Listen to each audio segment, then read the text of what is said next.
Mulai. Assalamualaikum warahmatullahi wabarakatuh. Salam Om Swastiastu, Namo Buddhaya, salam kebajikan. Selamat pagi, salam sejahtera bagi kita semua.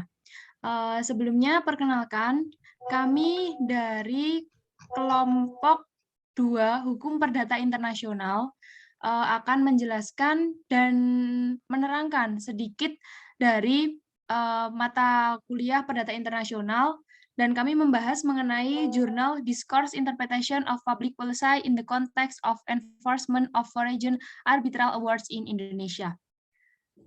Dan anggota dari kelompok 2, yakni ada Afri Fauzi, Salsabila Alfida Wulandari, Dia Ayu Albasiro, Maiswara Kusumawati, Sekarini Hanifa, Francisca Jenny Renandia, Lina Pungki, dan saya sendiri Munir Maharani.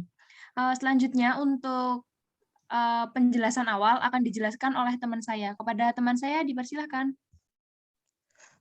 Baik, dalam jurnal yang berjudul Discourse Interpretation of Public Policy in the Context of Enforcement of Foreign Arbitral Awards in Indonesia, bahwasanya kebijakan publik terdapat 2 kategori, yaitu kebijakan publik domestik dan internasional. Pelanggaran kebijakan publik domestik adalah kebijakan tersebut bertentangan dengan hukum dan peraturan nasional atau kepentingan nasional negara yang bersangkutan, sedangkan pelanggaran kebijakan internasional adalah kebijakan publik yang dilanggar jika pelanggaran tersebut menyentuh moralitas dan keadilan bangsa yang paling mendasar. Next.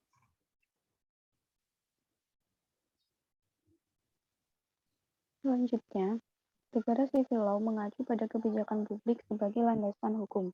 Kebijakan publik tidak hanya mengenai kepentingan negara, tetapi juga menyangkut mengenai kepentingan pembangunan negara, harta atau uang negara. Indonesia telah meratifikasi konvensi yang mulai berlaku pada tanggal 7 Juni 1959. Dalam pasal 5 dijelaskan bahwa tidak semua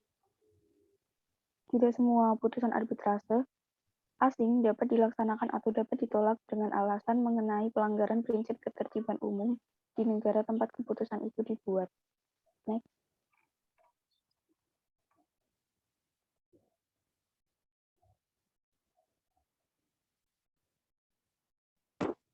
Pemerintah dan karakteristik masing-masing negara.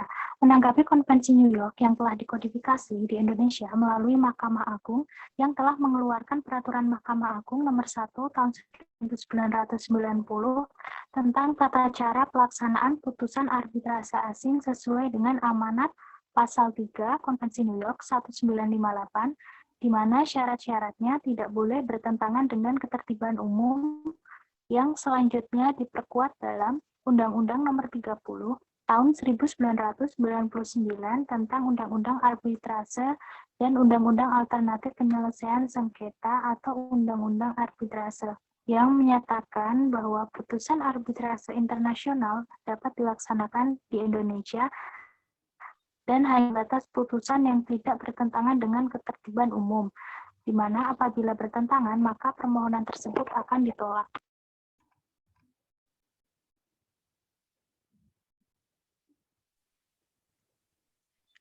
Selanjutnya, terkait dengan arbitrase, ketentuan kebijakan publik dapat ditemukan dalam Keputusan Presiden Nomor 34 Tahun 1981 sebagai undang-undang yang meratifikasi Konvensi New York 1958.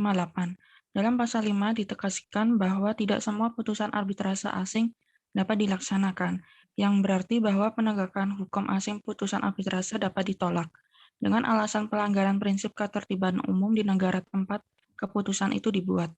Next. Selanjutnya, ketertiban umum diperhatikan penting. Oleh karena itu, syarat-syaratnya tidak boleh bertentangan dengan ketertiban umum yang berbunyi, jelas bertentangan dengan hak asasi manusia bersama dan seluruh sistem hukum dan masyarakat Indonesia. Kemudian, semakin diperkuat dalam Undang-Undang Nomor 30 Tahun 1999 tentang Undang-Undang Arbitrase dan Undang-Undang Alternatif Penyelesaian Sengketa atau Undang-Undang Arbitrase yang menyatakan bahwa putusan arbitrase internasional yang dapat dilaksanakan di Indonesia hanya sebatas putusan yang tidak bertentangan. Next. Oke, selanjutnya ditinjau dari interpretasi sosiologis bahwasanya undang-undang diciptakan berdasarkan tujuan kemasyarakatan, yakni apabila undang-undang tersebut tidak melanggar ketertiban, keadilan, kesejahteraan, dan adanya perlindungan. Melalui sudut pandang interpretasi, ketertiban umum dapat dibedakan menjadi interpretasi dalam arti sempit, atau dalam hal ini berarti pelanggaran ketertiban umum adalah pelanggaran terhadap ketentuan peraturan perundang-undangan. Sedangkan melalui interpretasi luas, bahwa ketertiban umum meliputi segala nilai dan prinsip yang tumbuh dalam masyarakat, termasuk dalamnya terdapat nilai kepatutan dan prinsip keadilan umum. Oleh karena itu, ketertiban umum dikatakan melanggar apabila bertentangan dengan nilai dan prinsip yang hidup dalam kesadaran dan pergaulan lalu lintas masyarakat, serta melanggar kepatutan dan keadilan yang tidak dapat dilaksanakan di Indonesia. Pemberlakuan ketertiban umum ini pada dasarnya dimaksudkan sebagai upaya untuk mencegah timbulnya akibat negatif dari pemberlakuan hukum asing terhadap kepentingan nasional. Next. Pada jurnal ini belum membahas definisi ketertiban umum berdasarkan hukum yang berlaku. Hal ini juga terjadi dikarenakan dalam Undang-Undang Nomor 30 Tahun 1999 memang tidak mendefinisikan secara tersurat ketertiban umum itu seperti apa. Akan tetapi, berdasarkan Peraturan Mahkamah Agung Nomor 1 Tahun 1990 tentang tata cara pelaksanaan putusan arbitrase asing, menjelaskan bahwa ketertiban umum adalah segala hal yang tidak bertentangan dengan HAM dan sistem hukum masyarakat Indonesia. Apabila ditinjau kembali pengaturan HAM masyarakat Indonesia, maka Indonesia menganut HAM partikular sesuai dengan pasal 28J Undang-Undang Dasar 1945. Artinya dalam memutuskan perkara harus berdasarkan pertimbangan moral, nilai-nilai agama, keamanan, dan ketertiban umum dalam suatu masyarakat demokratis.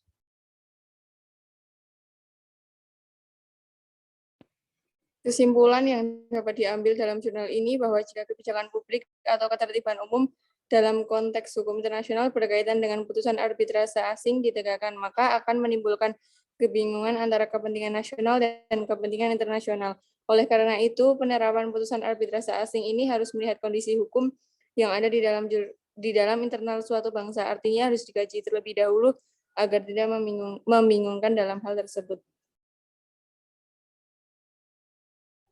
Baik, jadi berikut analisa jurnal tersebut oleh kelompok kami. Jadi pada intinya arbitrase asing itu putusannya dapat diterapkan di Indonesia apabila tidak melanggar kepentingan umum dan ketertiban umum. Mengacu pada pasal 3 Konvensi New York 1958 bahwasanya putusan internasional itu tidak boleh bertentangan dengan ketertiban umum. Itu juga diatur dalam Undang-Undang Nomor 30 Tahun 1999. Jadi dalam Undang-Undang arbitrase tersebut dijelaskan bahwasanya apabila ada putusan asing yang ingin arbitrase asing yang ingin disahkan di Indonesia itu harus melalui eksekuatur dari pengadilan negeri. Mungkin itu kesimpulan dari jurnal yang dapat kelompok kami ambil. Mungkin ada tambahan dari Mas Afri atau teman-teman? Tidak ada, cukup seperti itu aja. Cukup. Oke, baik. Mungkin sekian analisa dari kelompok kami. Terima kasih. Apabila ada kekurangan mohon maaf.